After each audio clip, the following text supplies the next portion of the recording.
Baik, kami di sini akan membuat tugas praktikum keamanan cyber modul 7.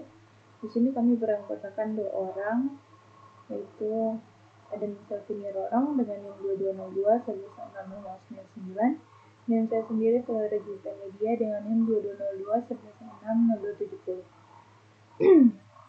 Di sini kita langsung masuk ke latihan pertama, yaitu Lab Exploring DNS Traffic. Di sini ada 3 part. Part yang pertama Capture DNS Traffic, part yang kedua Explore DNS Query Traffic, dan part yang kedua Explore DNS Response Traffic. Kita ke part yang pertama, step yang pertama juga, yaitu download and install Wireshark. Di sini kita disuruh untuk follow ini linknya, dan kita disuruh untuk mendownload dan mendownload yang ini bagi yang Windows. Dan di sini saya sudah mendownloadnya. Kita langsung saja cari filenya di dalam folder ini. Lalu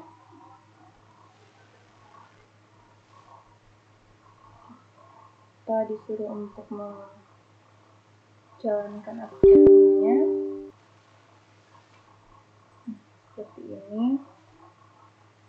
Lalu kita next saja, note, lalu next, lalu di bagian sini kita disuruh untuk memilih komponen Windows-nya dan kita klik next. Lalu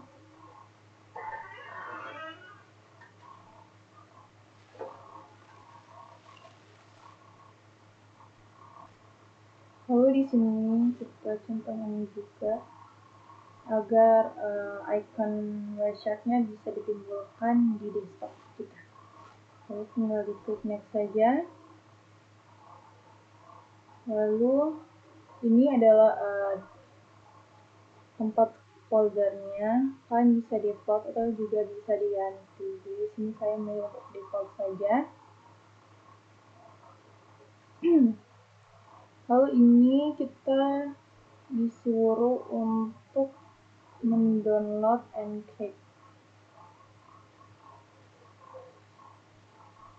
Ya, kita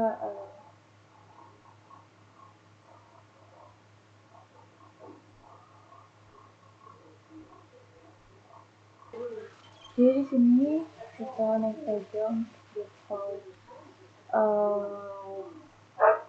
tempat foldernya.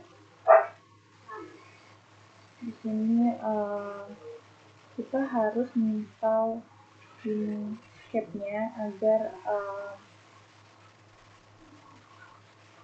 bisa menangkap data jaringan itu. Ini saya sudah mendownloadnya, ini versi terbarunya. Lalu kita langsung next aja untuk install Encrypt-nya. Lalu di bagian sini kita tidak disuruh untuk menginstal USB Cap-nya, jadi kita langsung saja klik install. Dan ini sudah dalam proses menginstal. Tinggal kita tunggu saja sampai installnya selesai.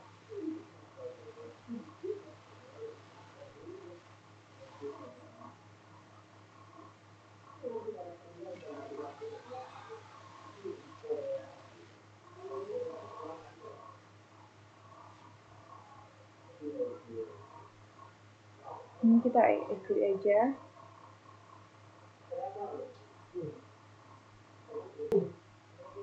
Lalu kita klik install.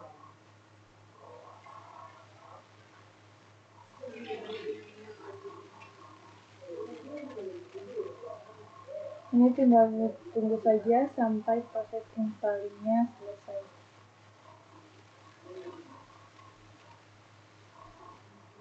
Sini sudah terinstall, langsung saja kita lanjut ke step yang kedua, yaitu Capture DNS Traffic.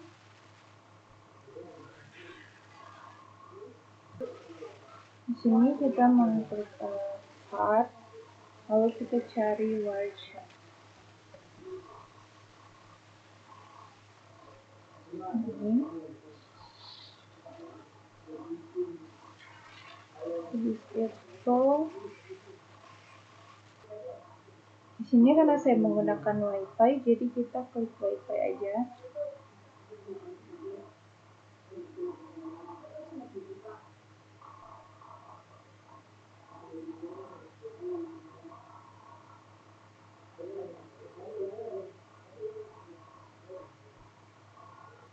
Nah, di sini capturing white chart-nya sudah berjalan. Lalu selanjutnya di sini kita akan klik start dan mencari command prompt.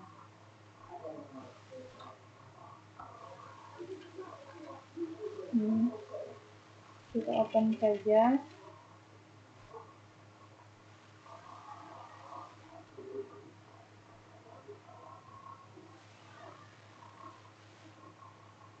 Lalu di command prompt kita akan nulis ifconfig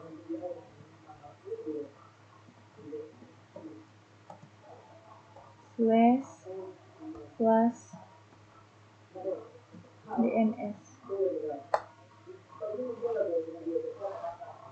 Ini sukses.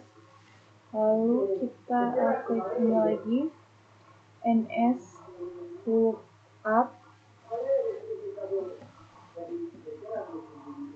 lalu enter.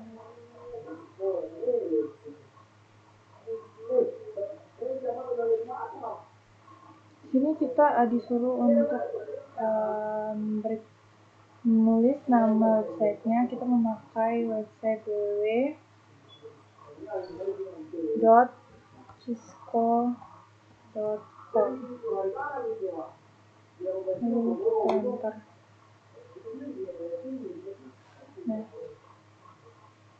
habis itu kita disuruh menulis exit.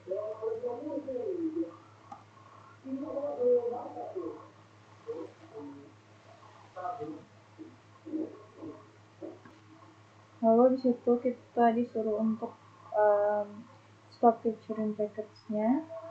Kita buka website-nya lagi, lalu klik ini. Maka capturing paketnya sudah terhenti. Lalu selanjutnya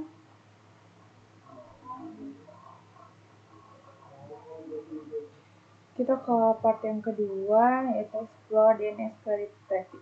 Jadi di sini kita disuruh untuk mengetik UDP port 53 di display filternya. UDP port 53. Lalu setelah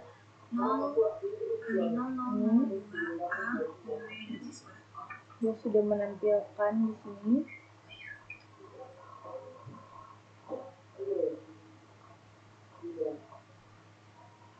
Lalu kita tekan panel. Nah, di sini sudah menampilkannya. Lalu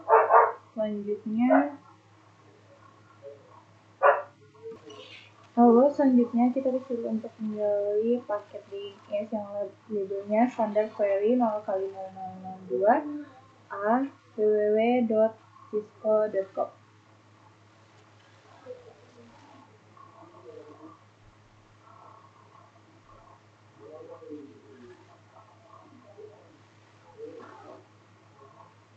Kita buka dulu.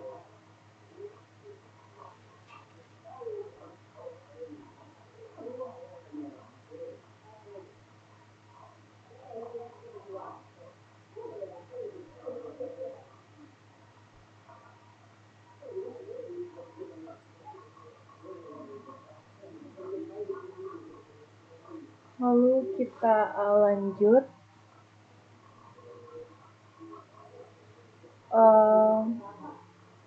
Expand Ethernet 2 to view details. Observe the source and destination field. Seperti ini. Oh, di sini ada pertanyaan. What are the source and destination MAC address? Which network interface are these MAC address associated with? Jawabannya, alamat MAC sumber dikaitkan dengan NIC pada PC dan alamat MAC tujuan dikaitkan dengan gateway default. Jika ada server DNS lokal, alamat MAC tujuan akan menjadi alamat MAC di server DNS lokal. Lalu lanjut, di sini expand Internet Protocol version 4, observe the source and destination IPv4 address. Ini kita close juga. Lalu lanjut, ada pertanyaan. What are the source and destination IP address? Which network interface are these IP address associated with? Untuk jawabannya, alamat IP sumber dikaitkan dengan NIC pada PC dan alamat IP tujuan dikaitkan dengan server DNS. Lalu di sini ada destination dan source address-nya. Nanti saya akan tulis di laporan. Lalu kita lanjut, expand the user datagram protocol. Ini, oke. Lalu di sini ada pertanyaan, what are the source and destination ports? What is the default DNS port number? Nomor port sumbernya adalah N1467 dan nomor port tujuannya yaitu 53 yang merupakan nomor port DNS default. Lalu kita balik lagi ke command prompt. Di sini kita disuruh untuk menulis ARP -a.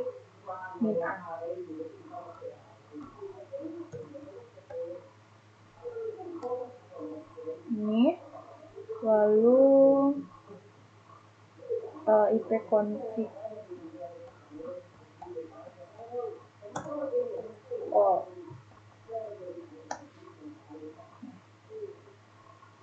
Di sini ada pertanyaan, compare the MAC IP address in the workshop result to the result from the ipconfig all result. What is your observation? Jawabannya adalah alamat IP dan MAC yang ditangkap dalam hasil workshop sama dengan alamat yang terdapat dalam perintah rp -a dan ipconfig/all.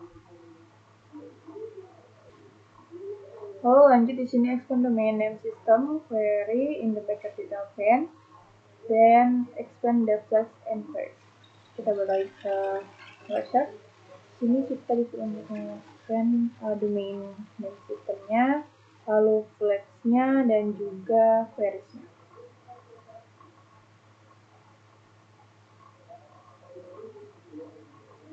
Selanjutnya,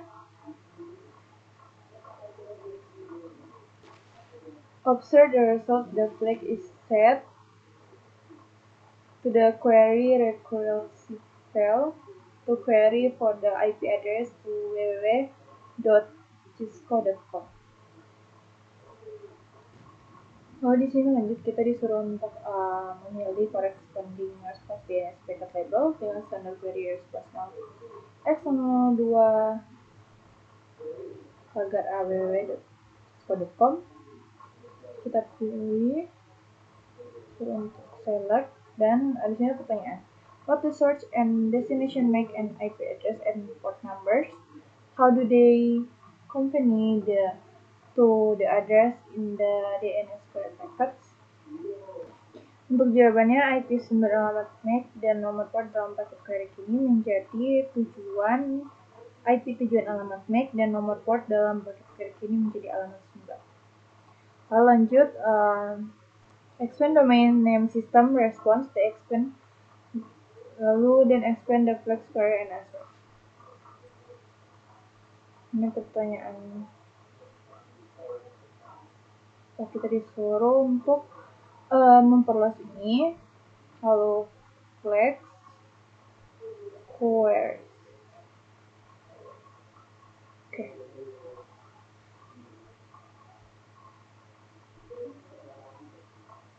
Oke. Lalu saya pertanyaan, observe the result can be DNS server do recurse query Jawabannya adalah ya, DNS dapat menangani query recursive. Sini kita disuruh untuk memilih corresponding response DNS packet label dengan segala query response. Dan di sini pertanyaan, what are the source and destination MAC and IP address and port numbers? How do they compare to the address in the NS query packets? Jawabannya adalah IP sumber, alamat MAC, dan nomor port dalam paket query kini menjadi alamat tujuan, lalu IP sumber, alamat MAC, dan nomor port dalam paket query kini menjadi alamat sumber. Lalu lanjut, expand domain name system, respond the expand the flags, query, and answer. Kita expand ini, flags, queries, and answer. Oke. Siapa pertanyaan, observe the result. Can the DNS server do recursive queries? Jawabannya adalah ya, DNS dapat menangani query recursive. Oke. Lanjut, di sini juga pertanyaan, observe the name and reports in the answer detail. How do the result compare to NS lookup result? Jawabannya adalah hasil di Wireshark harusnya sama dengan hasil dari NS lookup di command prompt. Oh, di sini ada reflection. Yang pertama, from the Wireshark result, what else can you learn about the network when you remove the filter? Tanpa filter, hasilnya akan menampilkan paket lain seperti DNCP dan ARP. Dari paket-paket ini, informasi yang terkandung di dalamnya Anda dapat mempelajari tentang perangkat lain, misalnya di dalam LAN. Lalu yang kedua, how can attacker use Wireshark to compromise your network security?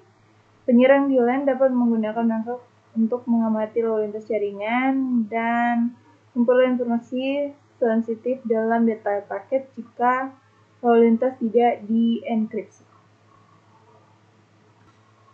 Lanjut di lab yang selanjutnya, yaitu attaching MySQL database. Di sini di part 4 open the PHP part and follow the SQL database attacker.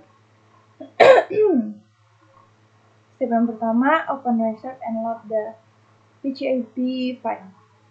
Kita start the CyberOps Workstation VM, ini saya sudah. Lalu kita ke application, lalu ke CyberOps dan Wireshark. Lalu selanjutnya,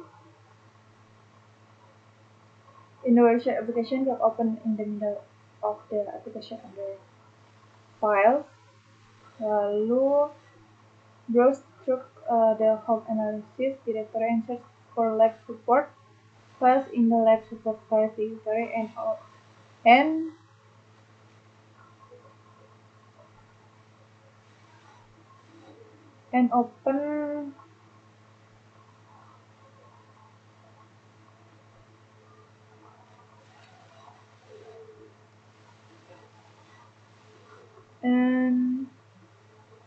the SQL lab PHP file. Kita ke home, terus ke analis,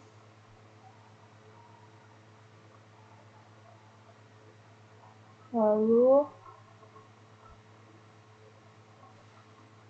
lab support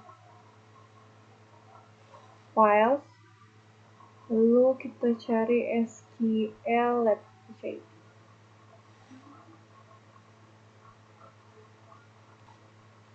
Lalu kita open.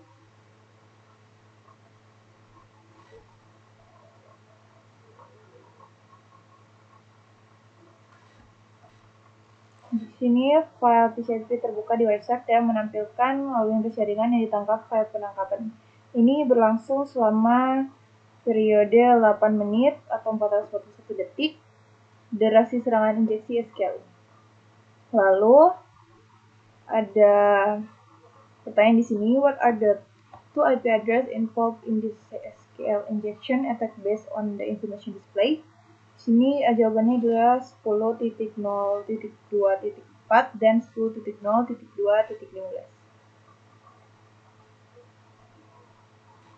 Lanjut ke step yang kedua, yaitu video SQL injection attack.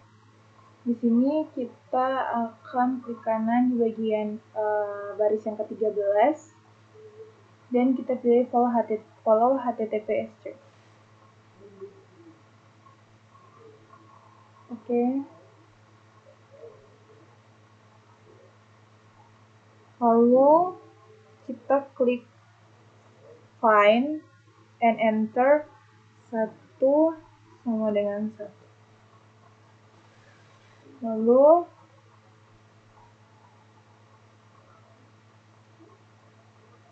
kita find. Nah,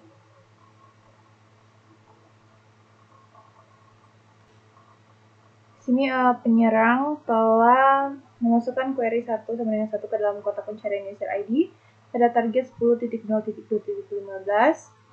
untuk melihat apakah aplikasi tersebut rentan terhadap infeksi SQL.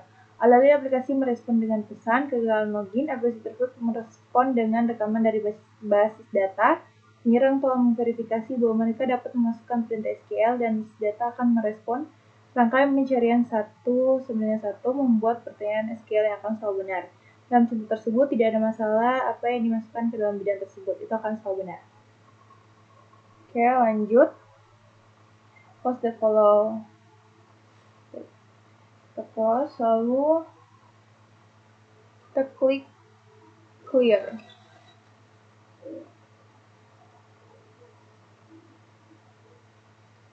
Klik clear to display the entry reset conversation. Lalu di part yang ketiga, the SQL injection attack continue. Lalu di baris yang ke-19 ini kita akan klik kanan lagi seperti tadi, lalu follow HTTPS string. Lalu klik find sama seperti tadi, tekan 1 sama 1, lalu kita find. Nah, ini sama ya. Lalu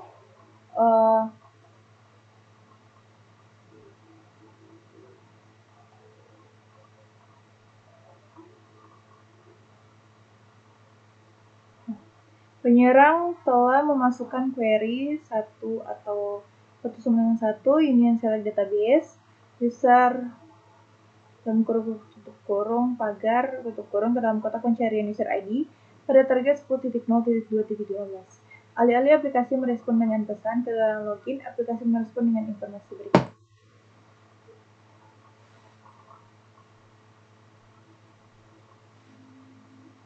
Nah, seperti ini. Lalu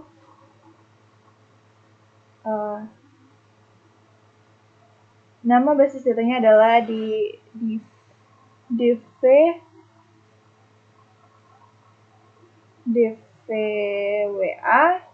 dan pengguna basis datanya adalah DVWS localhost, localhost. Ada juga beberapa akun pengguna yang ditampilkan. Lalu kita close lagi dan kita klik clear. Lalu di yang keempat ini, disk injection attack provide system information.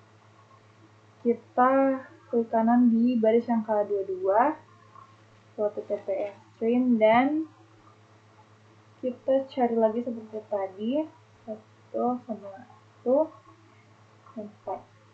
Nah,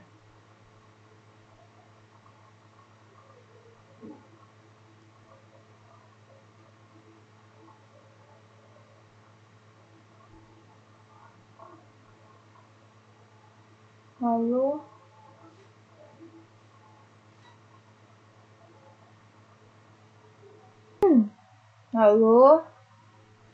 di sini penyerang telah memasukkan query 1 atau 1 sama 1 union select null version dalam kurung tutup kurung pagar tutup kurung ke dalam kotak pencarian user ID pada target 10.0.2.15 untuk menemukan pengenal versi. Perhatikan bagaimana pengenal versi berada di akhir output tepat sebelum kode HTML penutup ini.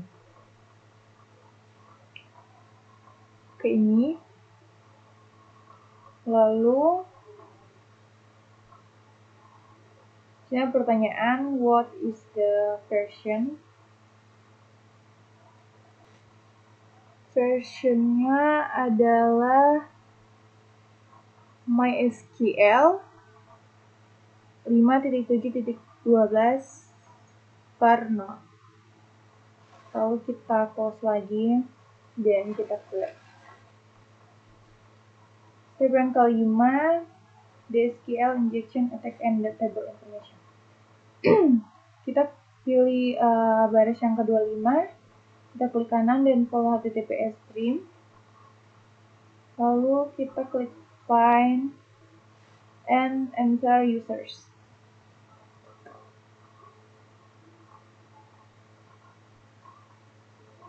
Find. Oke. Lalu di sini penyerang telah menemukan query 1 atau 1 union select null table name from information skema table ke dalam kotak pencarian user ID pada target 10.0.2.15. Untuk melihat semua tabel dalam list data ini memberikan output yang sangat banyak dari banyak tabel karena penyerang menentukan null tanpa spesifikasi lebih lanjut. Lalu di sini ada pertanyaan. What would the modify comment of 1 or 1 sama dengan 1 union select null column name from information schema columns where table names user do for the attacker? Jawabannya adalah perintah tersebut akan memungkinkan penyerang untuk mengambil nama kolom dari tabel users dalam basis data. Lalu kita X saja lagi dan seperti biasa kita clear lagi. Lanjut ke step yang ke-6, kita akan memilih baris yang ke-28, klik kanan dan select follow HTTP stream. Lalu kita find dan ngetik 1 sama dengan 1. Dan kita find. Oke. Lalu di sini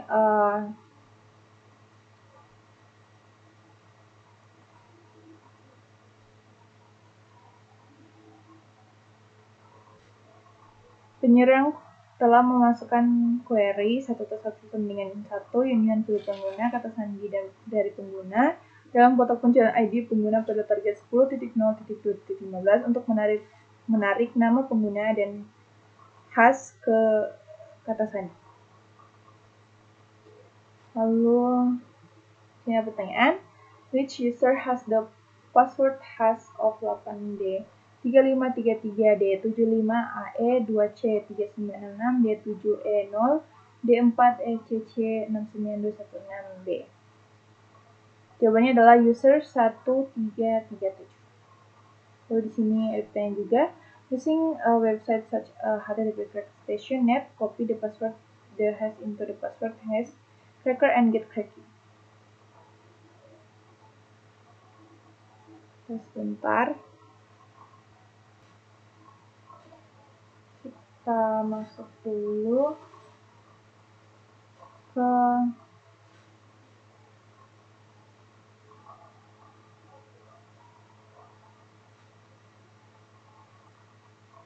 websitenya. Ini. Lalu kita akan memasukkan kata sandi.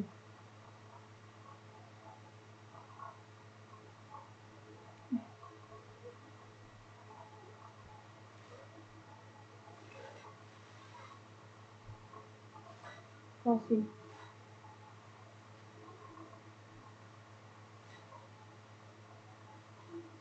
Nah, di sini kata sandinya adalah Charlie.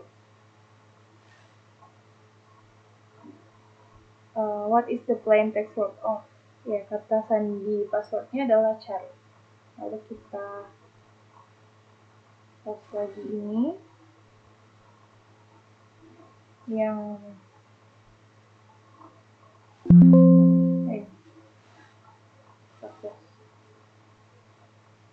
Lalu di sini ada reflection, yaitu what is the risk of having platform use the SQL language?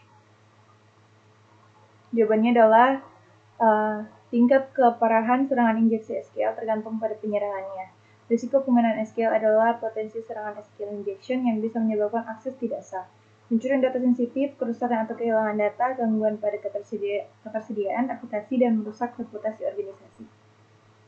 Lalu pertanyaan kedua, browse the internet and perform a search on prevent SQL injection attacks. What are two methods or steps that can be taken to prevent SQL injection attacks? Jawabannya adalah memfilter input basis data atau input pengguna, deteksi dan filter kode berbahaya dari masukan pengguna, membatasi kode basis data, juga query dan eksplorasi basis data yang tidak diinginkan, dan membatasi prosedur dan kode basis data. Selanjutnya akan dilanjutkan oleh teman saya. Baik, di sini saya akan melanjutkan diskusi yang ketiga, yaitu studi pertama pertama itu pertama. Di sini kita akan melakukan 3 part, yaitu reading website application, more and more. Kemudian website and flip-flop, dan website yang genetik. Kemudian di sini pertama, di sini kita membuka website, kita buka internet, kemudian kita melakukan perintah read.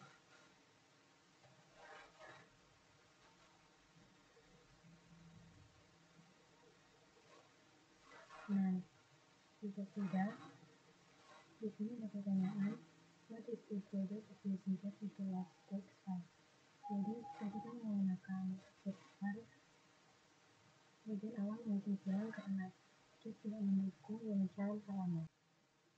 Kemudian di sini kita menggunakan perintah more.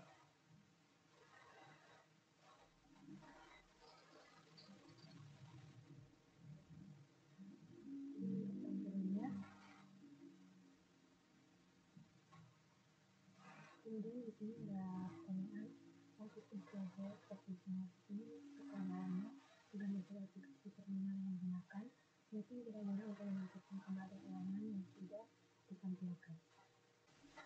Kemudian di sini kita menggunakan perintah let.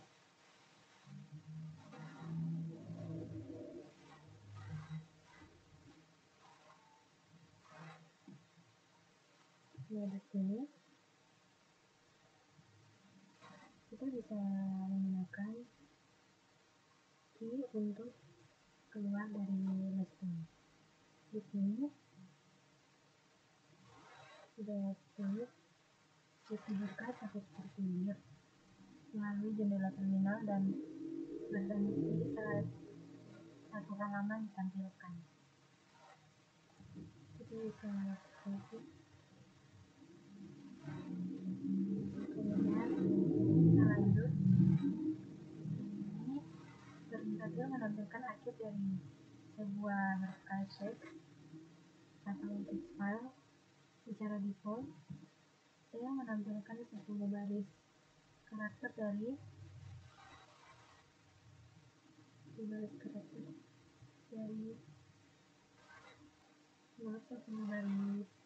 terakhir dari file.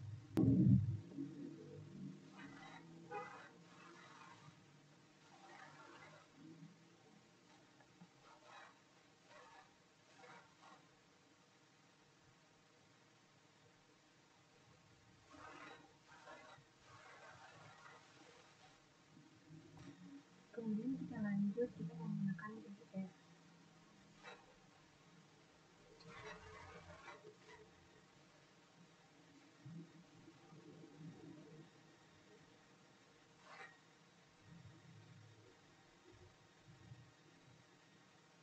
Jadi ini untuk pelajarannya.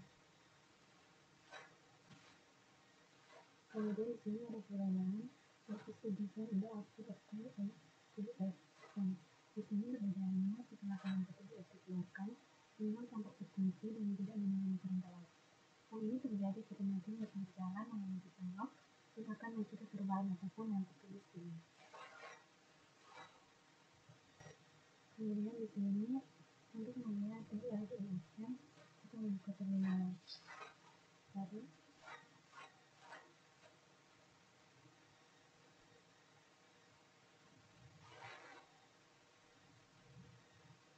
kemudian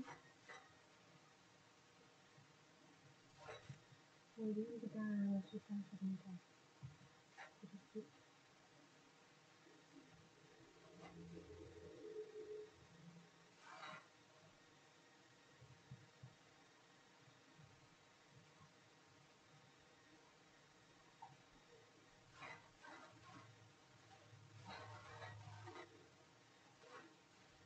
Nah, perintah yang di atas ini menambahkan pesan this is an entry to the monitor log file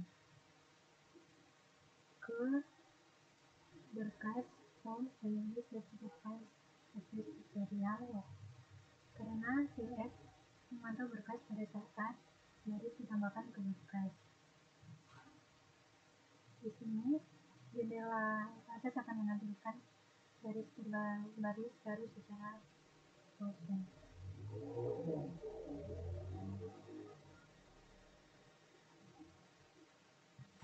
Lalu kita Ctrl C ini untuk kita masuk ke CTRL dan kita kembali ke Gaussian.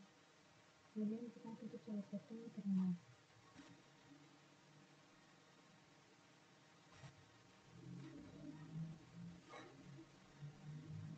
Kemudian kita masuk ke command log file basis log. Di sini kita gunakan perintah set sebagai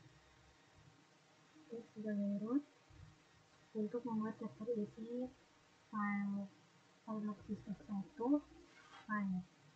File ini menyimpan penerimaan yang dihasilkan oleh sebuah sistem operation dan dikirim ke layanan syslog menggunakan perintah.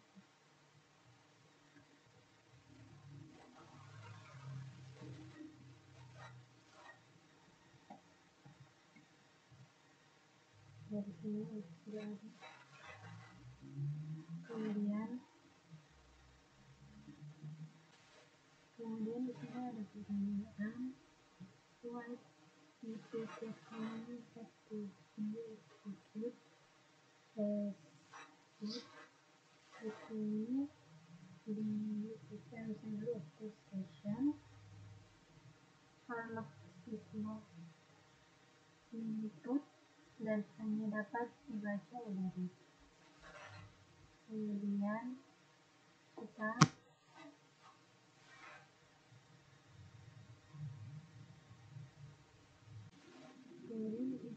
gunakan perintah set untuk membuat daftar file syslog.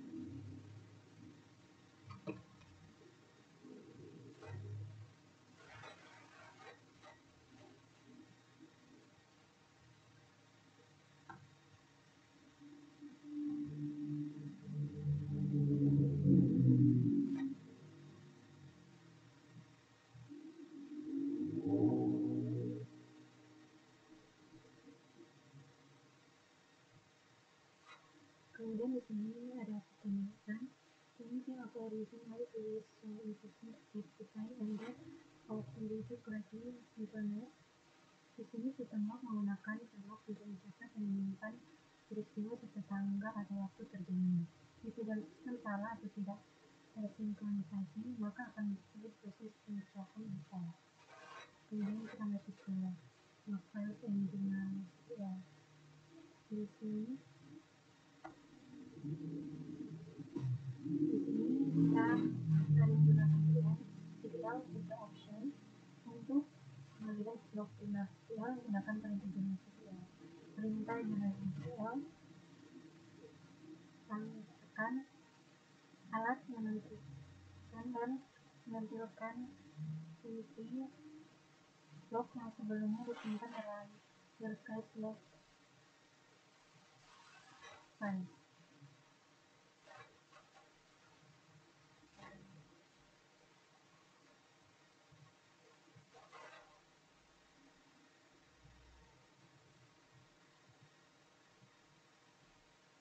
Di sini file sebelumnya sudah disimpan.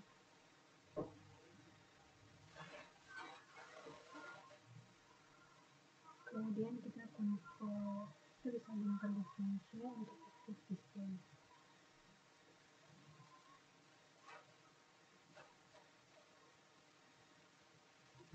Kemudian kita masuk di setting dan masuk di option. Di sini kita gunakan jurnal GL UTC untuk menampilkan semua timestamp yang UTC time dengan perintah berikut.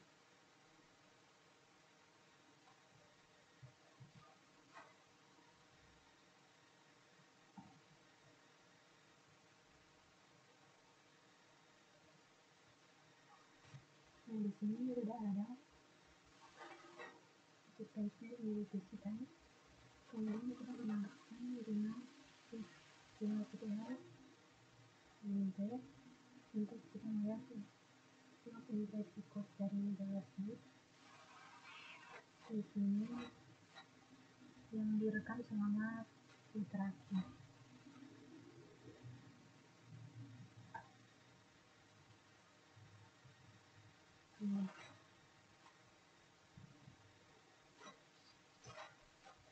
Nah, di sini sudah ditampilkan log yang direkam selama interaksi.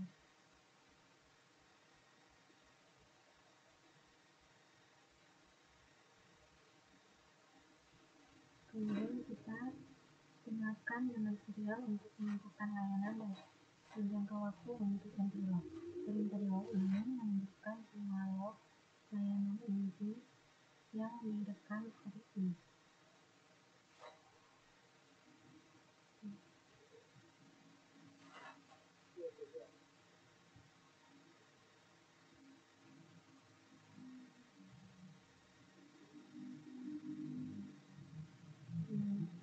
Ini untuk standar hari ini direkam.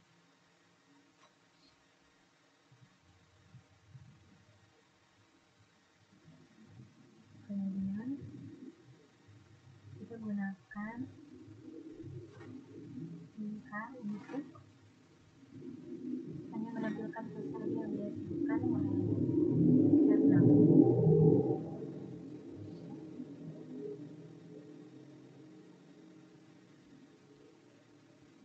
Nah, di sini sudah menampilkan pasal yang diajukan oleh jurnal. Kemudian di sini jadi dengan ya dijelaskan juga gunakan LIF untuk secara gratis mengikuti pas sedang ditulis.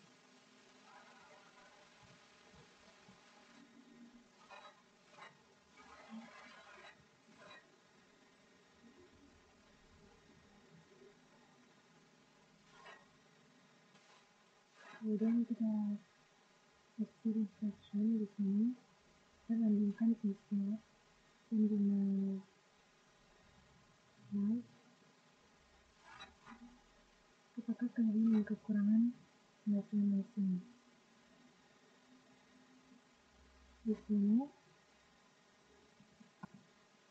besok adalah solusi standar untuk ini menggunakan konteks biasa tetapi memiliki kekurangan struktur.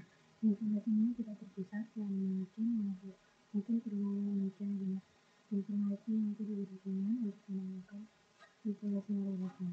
Besok sudah menyediakan cara untuk menyimpulkan pesan berdasarkan aplikasi terkait. Selain itu, file teks biasa mungkin memerlukan rotasi agar tidak menjadi terlalu besar. Jurnal mengganti file log teks biasa dengan file sama file khusus untuk pesan. File ini memudahkan untuk menemukan pesan yang relevan. Sekian, terima kasih.